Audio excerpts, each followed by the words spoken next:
요엘 1장 1절부터 20절 함께 봉독하겠습니다. 부두엘의 아들 요엘에게 임한 여호와의 말씀이라. 늙은 자들아, 너희는 이것을 들을지어다. 땅의 모든 주민들아, 너희는 귀를 기울일지어다. 너희의 날에나 너희 조상들의 날에 이런 일이 있었느냐? 너희는 이 일을 너희 자녀에게 말하고 너희 자녀는 자기 자녀에게 말하고 그 자녀는 후세에 말할 것이니라. 팥중이가 남긴 것을 메뚜기가 먹고 메뚜기가 남긴 것을 느치가 먹고 느치가 남긴 것을 황충이 먹었도다. 취하는 자들아, 너희는 깨어 울지어다. 포도주를 마시는 자들아, 너희는 울지어다. 이는 단 포도주가 너희 입에서 끊어졌음이니 다른 한 민족이 내 땅에 올라왔음이로다. 그들은 강하고 수가 많으며 그 이빨은 사자 이빨 같고 그 어금니는 암사자의 어금니 같도다. 그들이 내 포도나무를 멸하며 내 무화과 나무를 긁어 말갛게 벗겨서 버리니 그 모든 가지가 하얗게 되었도다. 너희는 처녀가 어렸을 때 약혼한 남자로 말미암아 굵은 배로 동이고 애곡함 같이 할지어다. 소재와 전제가 여호와의 성전에서 끊어졌고 여호와께 수종드는 제사장은 슬퍼하도다. 밭이 황무하고 토지가 마르니 곡식이 떨어지며 새 포도주가 말랐고 기름이 다하였도다. 농부들아, 너희는 부끄러워할지어다. 포도원을 가꾸는 자들아, 곡할지어다. 이는 밀과 보리 때문이라. 밭의 소산이 다 없어졌음이로다. 포도나무가 시들었고 무화과 나무가 말랐으며 송유나무와 대추나무와 사과나무와 밭의 모든 나무가 다 시들었으니 이러므로 사람의 즐거움이 말랐도다. 제사장들아, 너희는 굵은 배로 동이고 슬피 울지어다. 제단에 수종드는 자들아, 너희는 울지어다. 내 하나님께 수종드는 자들아, 너희는 와서 굵은 베옷을 입고 밤이 새도록 누울지어다. 이는 소재와 전제를 너희 하나님의 성전에 드리지 못함이로다. 너희는 금시기를 정하고 성회를 소집하여 장로들과 이 땅의 모든 주민들을 너희 하나님 여호와의 성전으로 모으고 여호와께 부르짖을지어다.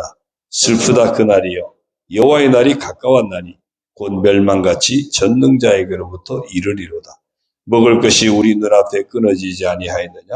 기쁨과 즐거움이 우리 하나님의 성전에서 끊어지지 아니하였느냐? 시가 흙덩이 아래에서 썩어졌고 창고가 비었고 곳간이 무너졌으니 이는 곡식이 시들었음이로다. 가축이 울부짖고 소떼가 소란하니 이는 꼴이 없음이라. 양떼도 피곤하도다. 여호와여, 내가 주께 부르짖으오니 불이 목장의 풀을 살랐고 불꽃이 들의 모든 나무를 살랐음이니이다. 들짐승도 주를 향하여 헐떡거리오니 시내가 다 말랐고 들의 풀이 불에 탔음이니이다. 아멘. 할렐루야. 오늘도 주님과 함께 하시는 복된 하루가 되시기를 주의 이름으로 축원합니다. 이 요엘서는 요아스 왕이 누구냐 하면 아합과 이세벨의 두 사람 사이에 태어난 북왕국 이스라엘의 아합 왕의 딸인 아달랴가 남왕국 유다의 여호사밧이 죽으면서 자기가 왕이 되려고 다 죽이죠. 왕자들을 다 죽입니다. 그리고 자기가 왕이 되어서 다윗의 후손 왕이 일시적으로 끊어지게 했던 사람이 아달랴입니다. 그런데 그때 제사장 여호야다가 요아스를 이렇게 어린 요아스를 아주 핏덩이 요아스를 숨겨 키우게 됩니다. 그러다가 이제 조금 자라면서 이 여호야다가 아달랴를 축출하고 다시 요아스를 왕으로 세우면서 다윗 왕의 후손 왕이 복원되게 했던, 그리고 요아스가 제사장 여호야다의 도움을 받아서 굉장히 선정을 펼친 그런 때가 있었습니다. 바로 그 요아스 왕 때에 아마 활동했던 선지자로 이렇게 보고 있습니다.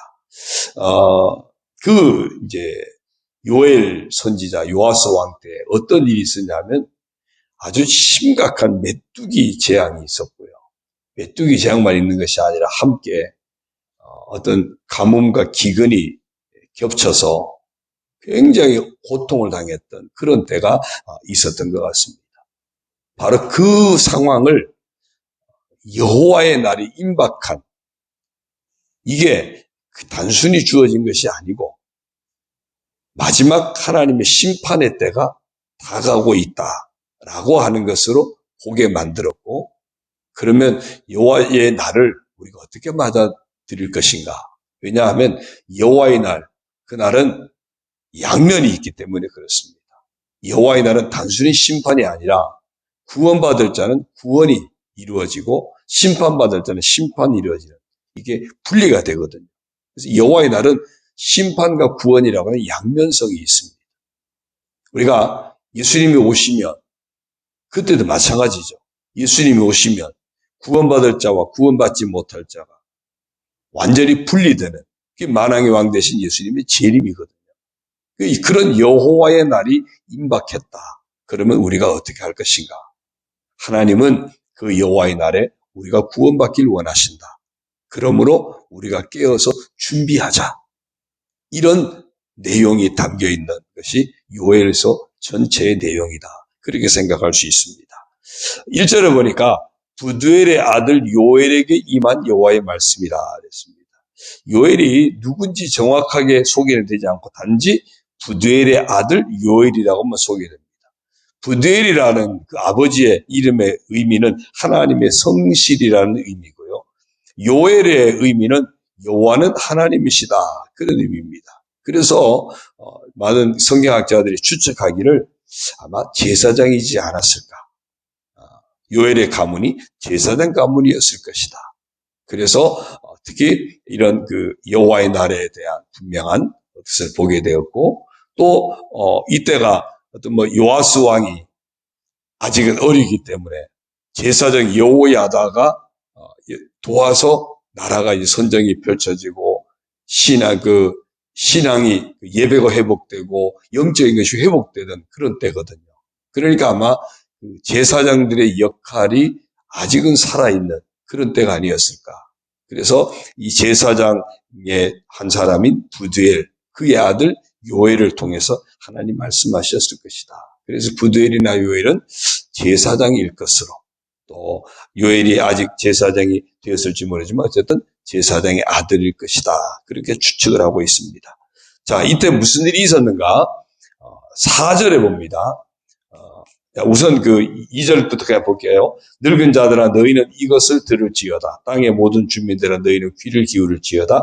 너희의 날에나 너희 조상들의 날에 이런 일이 있었느냐? 뭔가 큰 일이 벌어진 거예요. 너희 때든지 너희 조상 때든지 이런 일이 있던 적이 있느냐? 큰 일이 벌어진 겁니다. 너희는 이 일을 너희 자녀에게 말하고 너희 자녀는 자기 자녀에게 말하고 그 자녀는 후세에 말할 것이니라. 이 일이 뭔가 큰 의미가 있는 것 같다.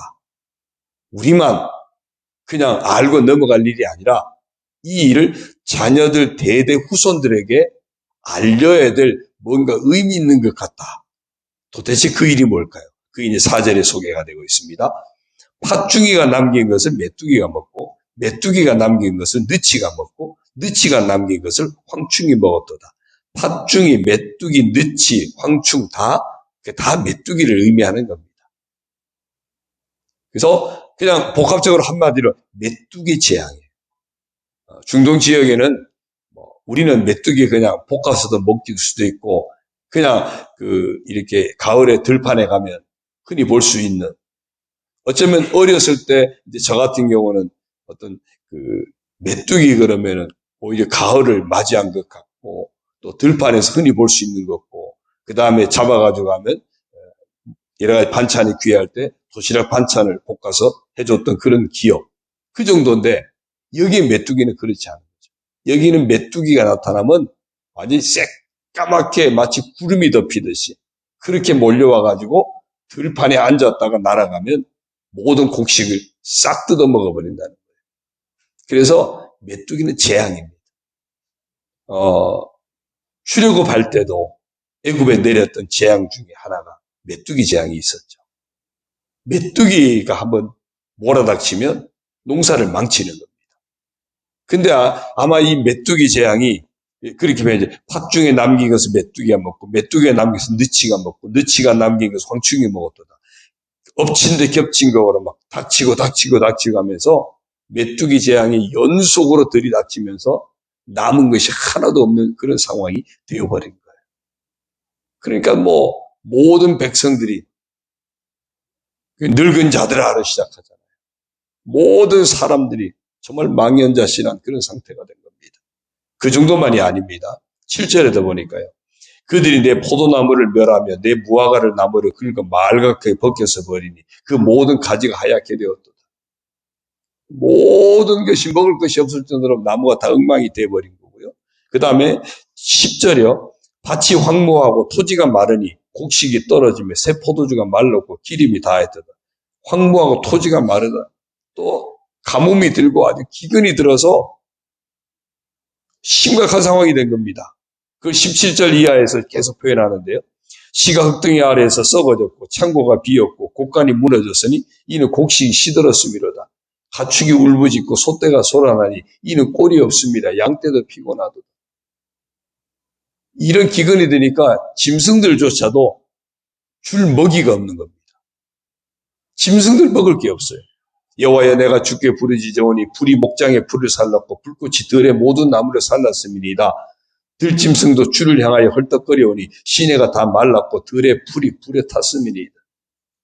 얼마나 가물었는지 마치 다 불붙은 것처럼 뜨거운 열기만 하지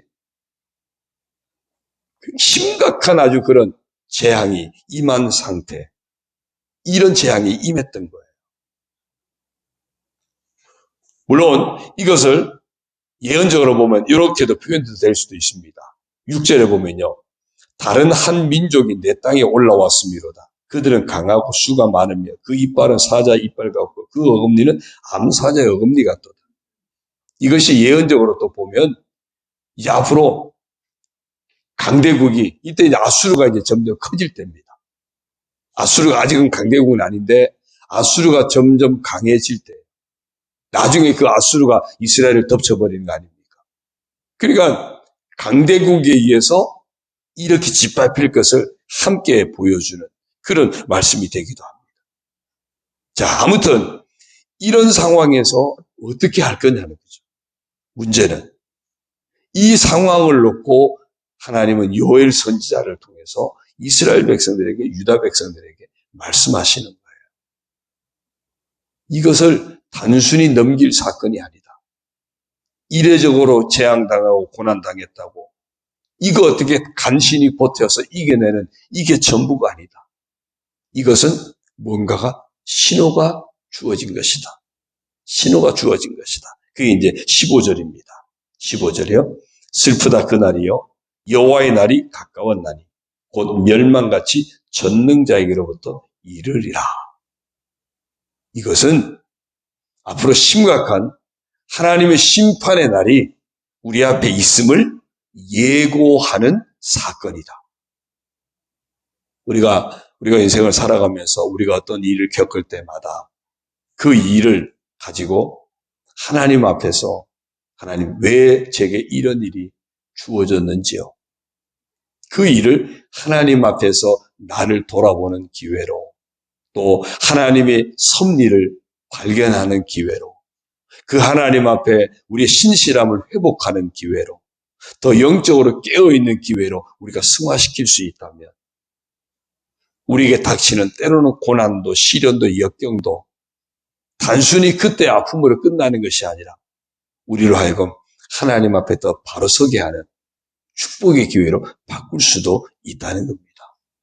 그래서 고난이 아니라 장차 누리게 될 영광을 바라볼 수 있다면 장차 만나게 될 심판을 피할 기회로 준비시키고 승화될 수 있다면 그 고난은 우리에게는 반드시 아픔만은 아니라는 거죠.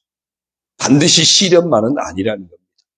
물론 그 고난 당시에는 정말 힘들고 어렵지만 그것을 신앙으로 승화시킬 수 있다면 그 고난은 우리에게 영광이 되고 축복이 되는 줄로 믿습니다. 그래서 지금 오늘 이 상황을 어떻게 받아들이느냐. 요엘 선지자는 여호와의 날이 임박했다는 증거다. 우리가 이때 뭘 해야 될 것인가? 오늘 말씀에서 제시되고 있는 것이 있습니다. 14절이요. 너희는 금식일을 정하고 성회를 소집하여 장로들과 이 땅의 모든 주민들을 너희 하나님 여호와의 성전으로 모으고 여호와께 부르짖을지어다. 우리가 이 날을 어떻게 받아들여야 될 것인가? 왜 우리에게 이런 일이 임했는지를 먼저 돌아보고 우리의 지금 삶을 고치지 않는다면 이제는 이보다 또한 비교할 수 없는 마지막 심판의 날, 여호와의 날이 우리 앞에 다가올 것이다. 지금 우리가 회개할 기회를 주셨으니 회개할 이 기회를 놓치지 말자. 영적으로 다시 하나님 앞에 바로 설 기회를 우리에게 깨닫게 하셨으니 이 기회를 놓치지 말자. 신앙생활 똑바로 할 기회를 주셨으니 이 기회를 놓치지 말자. 제사장들이 중심에서 그런 회개의 날, 금식의 날을 선포하고 신앙 회복의 기회로 우리가 승화시키자. 왜? 여호와의 날이 가까웠기 때문이다. 여호와의 날이 가까웠기 때문이다. 오늘 우리가 인생을 살아가면서 우리 앞에 닥친 여러 가지 일들을 가지고 그냥 단순히 그 일로만 그칠 것이 아니라 그 안에서 내 삶을 돌아보고 회개할 것은 회개하고 고칠 것은 고치고 결단할 것은 결단하고 마침내 주님 앞에 서게 될 그날을 깨어서 준비하는 지혜로운 성도, 그런 복된 성도가 다 되어지기를 주의 이름으로 축원합니다. 기도드립니다. 하나님 아버지 고맙습니다.